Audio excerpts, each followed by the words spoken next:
Hello and welcome to the Practice Odyssey, your one-stop shop for all things music related and how to become a better artist, what you can do to improve your playing. Join me, Alex, and Jen as we continue on our Practice Odyssey to improve our playing. So, hey, Jen. I know. It's a never-ending Odyssey. It never ends. As long as the Iliad, isn't it? Exactly. As many chapters as there are in the Iliad, so are we here. Listeners, we are still on season 2 of our podcast. This is episode 3 of season 2, episode 10 overall, which we are very glad to say because we are now over the 9-episode bump that there is with podcasting. So expect to hear. We should have a party. We should have a party. We can have a flute party and practice our flutes. So, Jen, what did we research this week? What did we use to further our Practice Odyssey? Could you tell us? Yes, this week we were focusing more on the mental side of practicing rather than the physical finger noodling exercises which we've been looking at in the past. So this was a bit of like getting into the headspace of practicing, which is I thought was really cool because it has come up a lot in our discussions when we have been doing the finger noodling exercises about how to practice well, when does it start getting crazy. All of these big issues have come up. Anyways, this past fortnight, we've found this article on this website, which is called From Potential to Performance. There's heaps of articles on this website, really interesting stuff. We're looking at one called Shut Up and Play Your Guitar. And it's by, look, I think this was brought up last time about my terrible Dutch pronunciation. Here I go. Judge me not. I'm giving it my best shot. Go, Jen. Wieke Karsten. There we go. Woo! There we go. If it is... wasn't her name, it is now. We will, anyway, we will put it in the show notes. And if we have any Dutch listeners, please let us know how we can say this correctly. Please correct me. We promise we did Google and we found 2 different websites that had 2 different ways to say Miss Karsten's name. And so we apologize ahead of time or after time, but yeah. we did try. So what did we have to do, Jen, with the shut up and play your guitar method? Like, do I have to learn how to play the guitar or do I... Yeah, okay. Well, Shut Up and Play Your Guitar is actually a famous piece of music. Not sure why she chose that title. Wieke Karsten, she studied at the Royal Conservatory at The Hague and also with Trevor Y, that famous flute player from England. We've mentioned him a few times. Yes. And while she was studying, like, she quickly became aware that she was really interested in teaching the flute and the methods behind it. And so after graduation, she was appointed the flute teacher at The Hague and at Groningen. Again, mispronouncing everything. And she's an expert on the relationship between practicing and performing under stress. So this is going to be good. And she focuses, her training is focused on concentration and expression, and she coaches musicians and runs workshops and lectures to both students and teachers all over the world and also in the Netherlands. And she's currently teaching at the Dutch Flute Academy.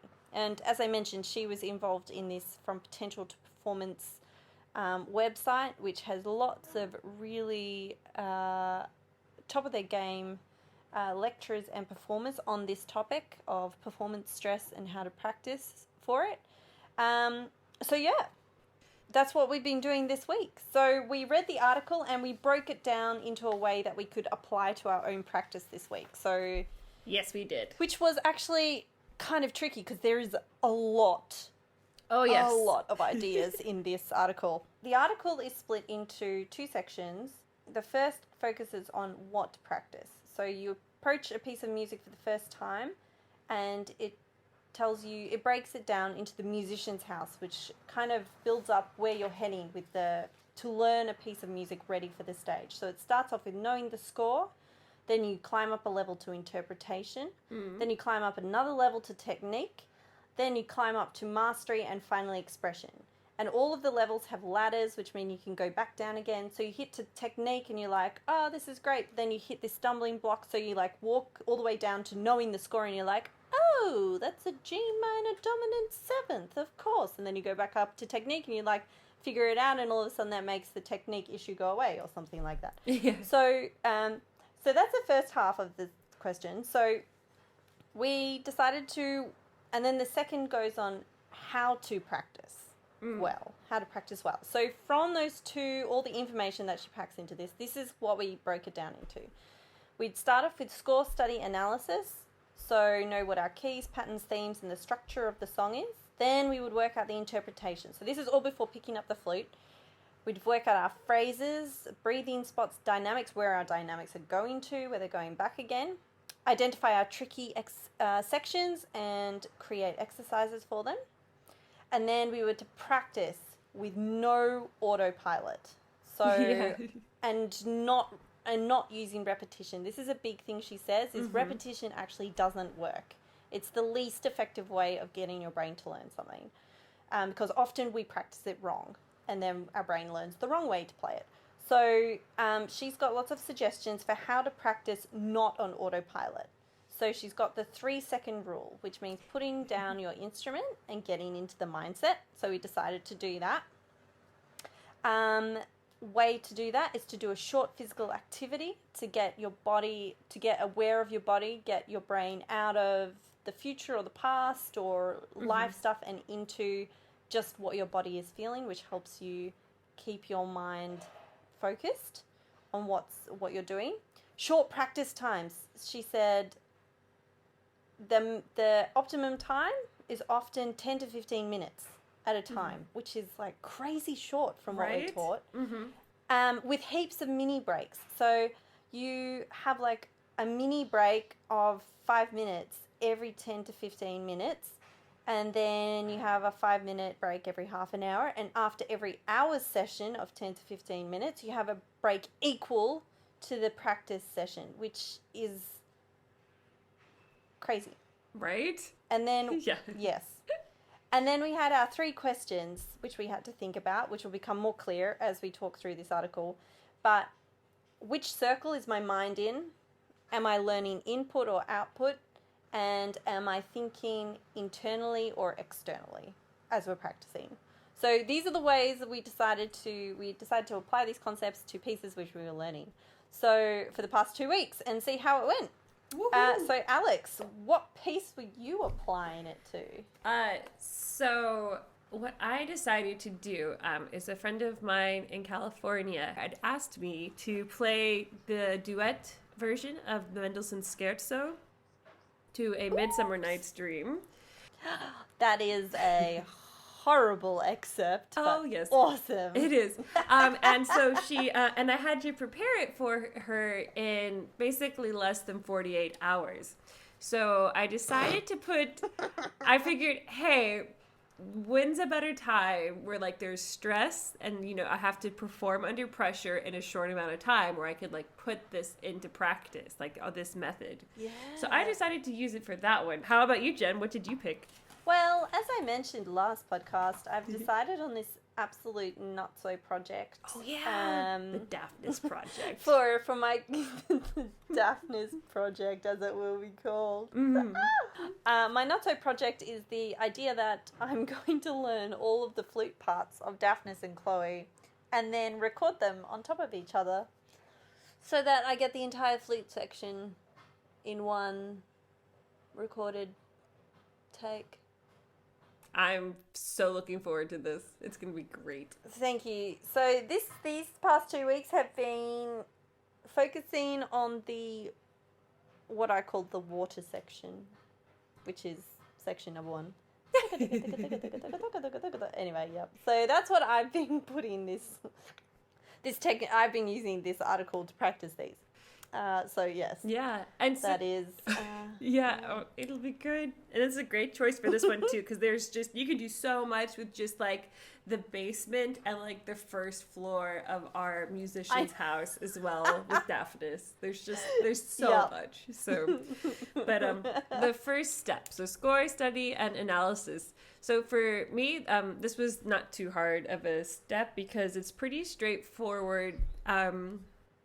Like the scherzo. I mean, it's in 3/8. You've got G minor, and it's quite fast. So, and the theme is very repetitive. So it's a piece by Mendelssohn, like we said, and it's it's at a gallop the whole time. So, but a comfortable gallop. So, so I did the first part, the first step number 1, and I have to say this is something that I'm quite familiar with and I'm comfortable with. So for me, the score study analysis part was really nice. I just grabbed myself a coffee, opened up my score, did some studying, found some nice recordings I liked, and compared them, and it was just a really lovely time. So yeah. But yeah, how about you, Jed? How was step number 1? Step number 1, score study. It was nice because it reinforced the fact that there was a lot of repetition. The patterns which I'd have to learn came back in the piece a lot, so that was good. So and also then I was aware of how much I was going to have to practice my pentatonic scales. So, yeah, it's good that you're taking some jazz lessons to like free up our, I know, our minds. All of a sudden, the world of pentatonic is opening up in a whole new world. But then I was like, oh my gosh, I don't really practice pentatonic scales. I guess this was jumping up to technique and input, but then I was realized that I had to write my own exercises for pentatonic, particularly in terms of because they're like pentatonic, because Daphnis and Chloe is like pentatonic except in like scale in thirds, if you know what I mean. Actually, what would those intervals be? Pentatonic thirds? Pentatonic thirds. Maybe. Excellent. Because then it doesn't have to... We have now named it. Yes.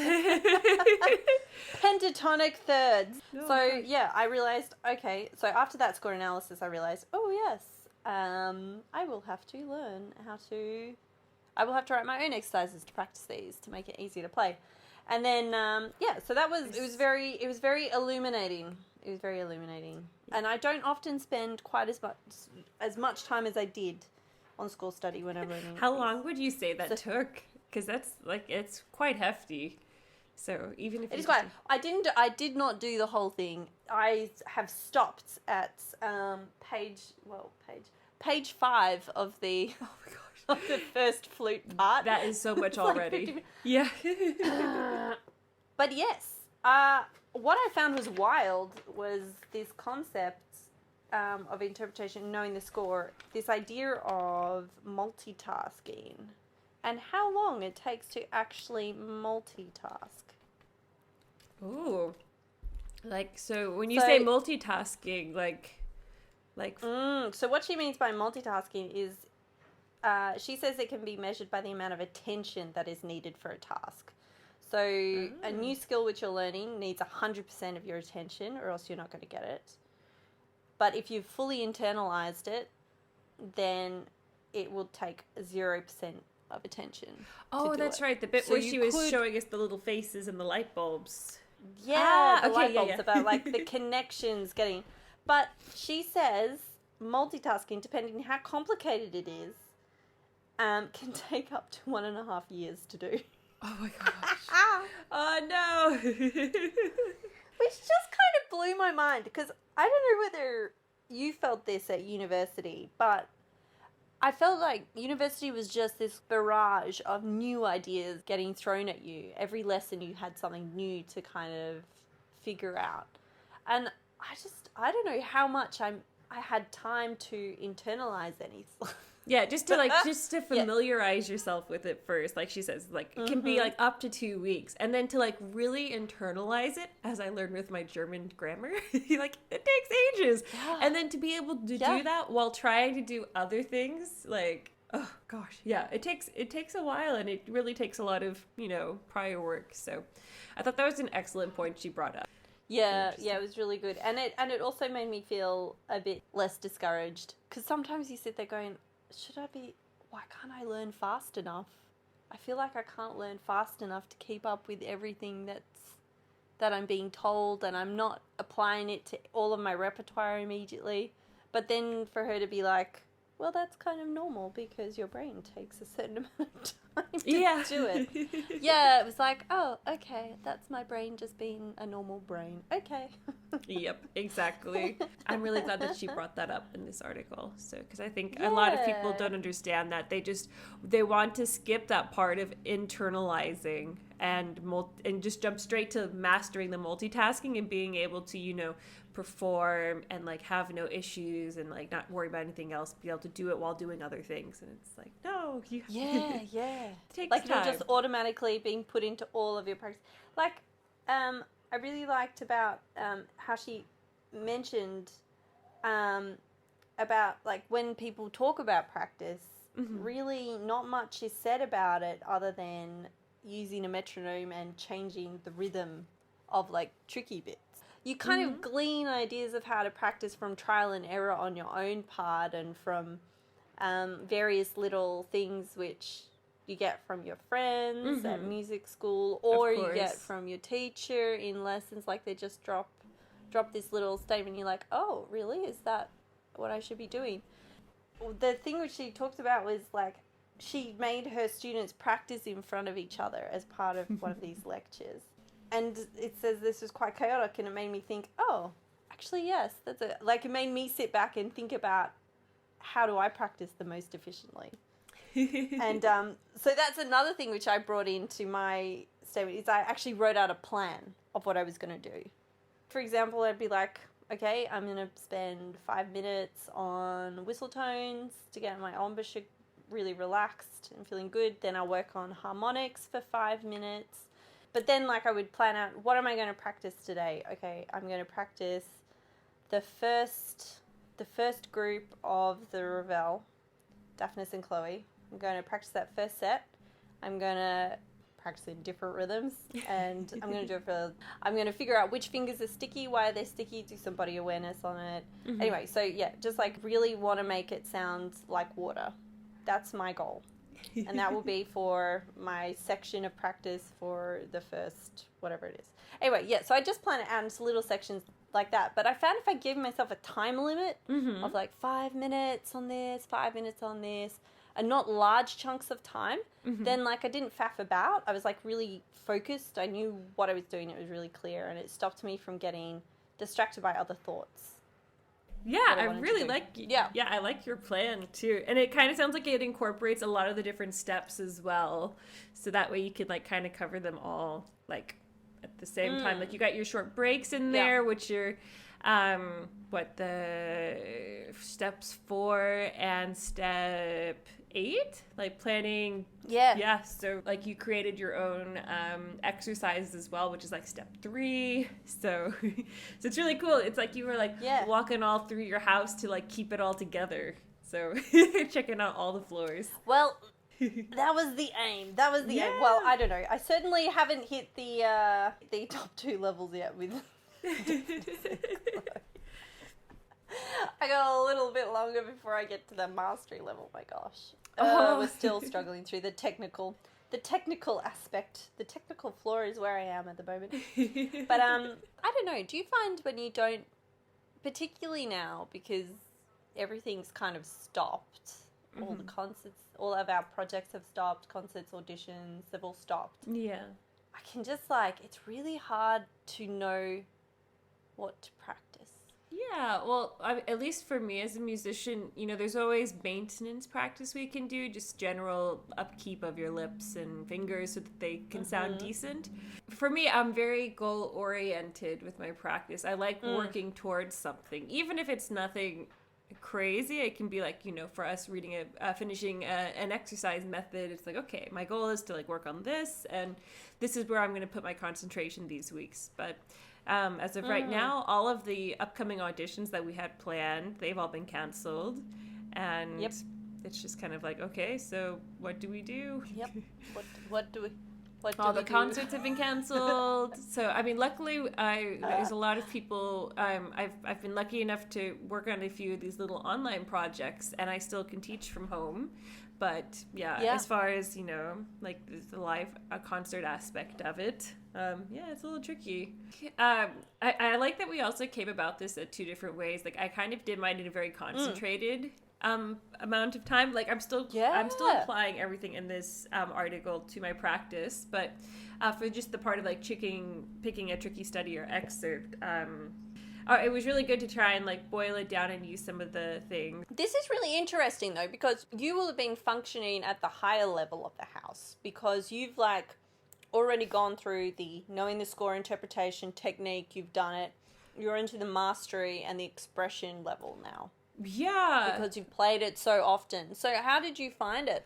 Well, I found that initially I still had to come down a couple of steps when I was first going over it, because also since we were doing it as a duet, Elise, who sent me the recording, she sent me her interpretation.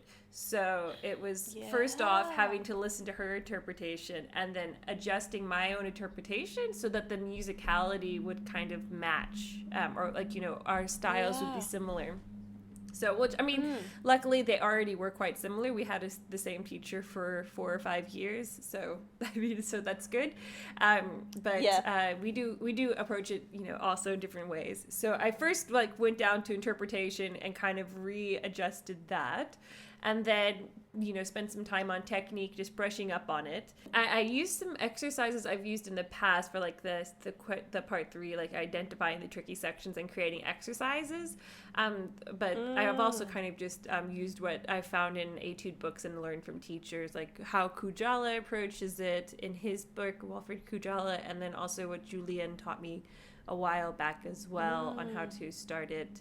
For the hardest part for me though was not making it repetitive, because that's usually where I sit. I love repetitive exercises. I mean, it's probably why it's easy for me to memorize things. It's not really an issue for me, but it's probably just because I repeat it all the time. But then how do you mean like you memorize? Are you memorizing it like through muscle memory? Is that what you're talking about in terms of memorization? Or like, are you actually knowing, like, what's being happening? able to see the score almost? Yeah. I think it's a little bit of both, because, you know, as I think we've both learned, relying purely on muscle memory is just a surefire way to end in disaster. So, I mean, muscle memory is great. I mean, it's the reason we're able to write, and we don't have to look up, you know, what the fingering for high E is every time, because our muscles remember, or our brain remembers and tells our muscles, you know. Remember how to walk. Good things. Yeah, but I think usually like I repeat it so often, and I read the score and I listen to it, and I just kind of internalize it by hearing it so often, like when I play it, or if I hear it, or if I read the score and look at it while I'm listening, or if I read it without any music. So then I have like all these different ways to like bring in the knowledge, and then I always repeat it. It's like whenever I read like Harry Potter a second or third time, it's like, oh. But it sounds like you're doing naturally what she talks about in terms of repetition, as in they just do it wrong, right, and then they change.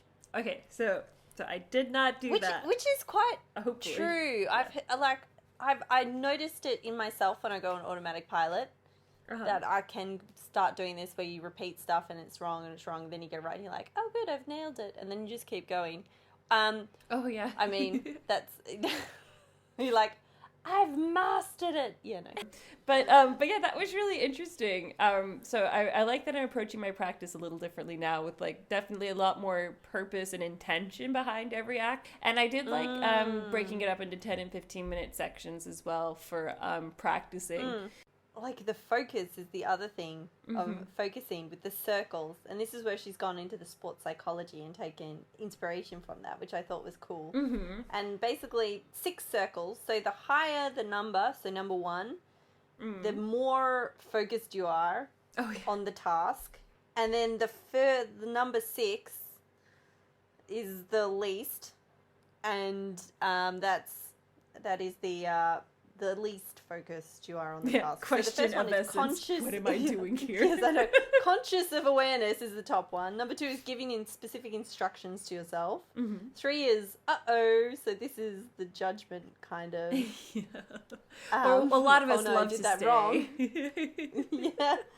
Yeah. 4 is thinking about the environment, getting distracted by things around you. And number 5 is thinking about horrible things that have happened in the past or worried about the future and what's going to happen. And then number 6 is the question of essence of what am I doing here?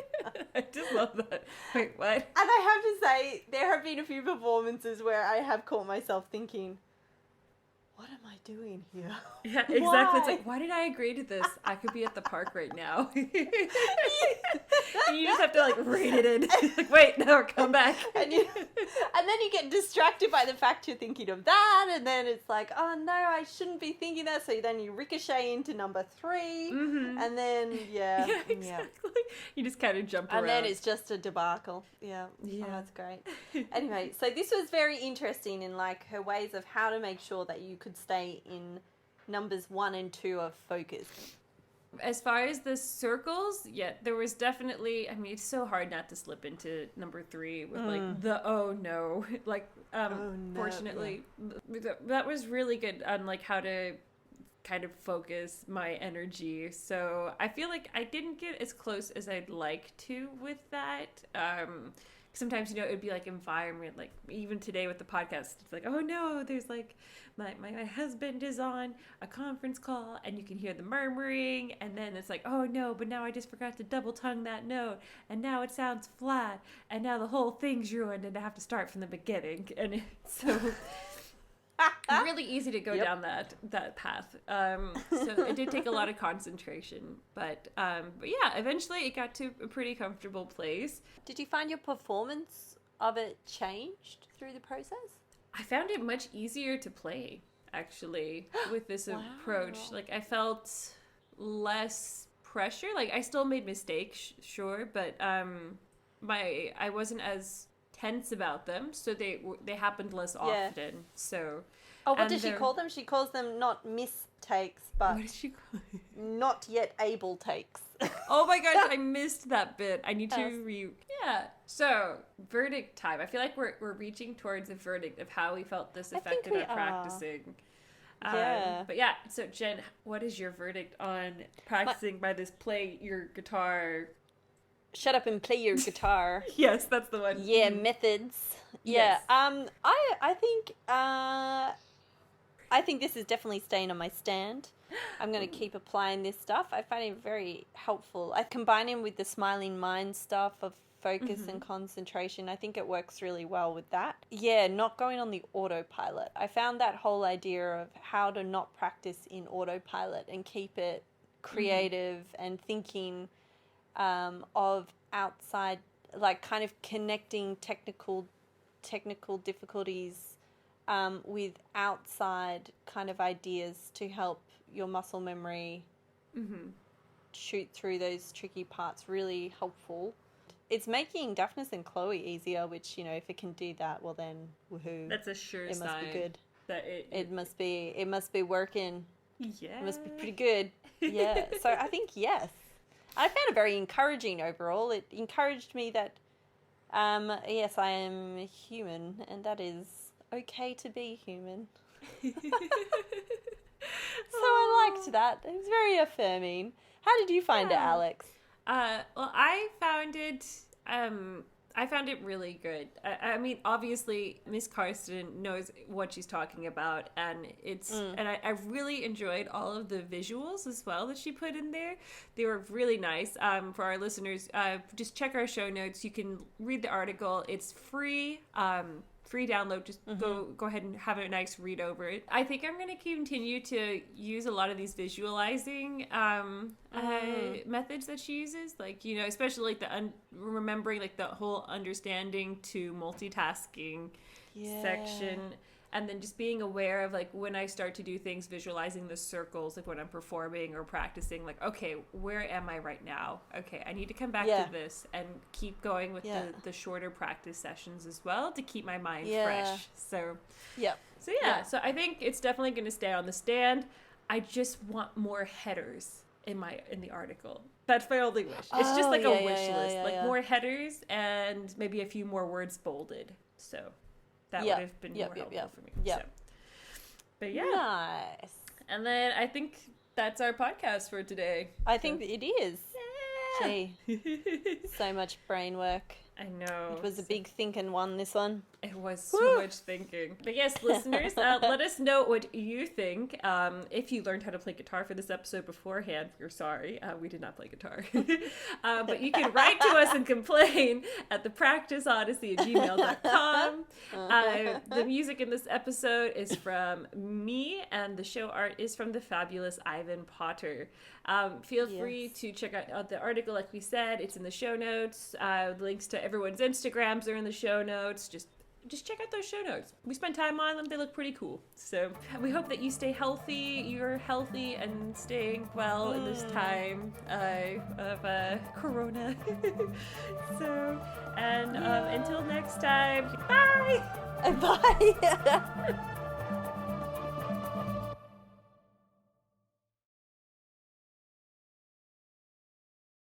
Which method are we, or which method, Jen?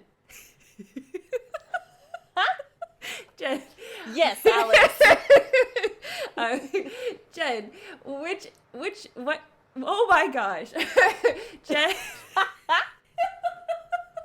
Jen,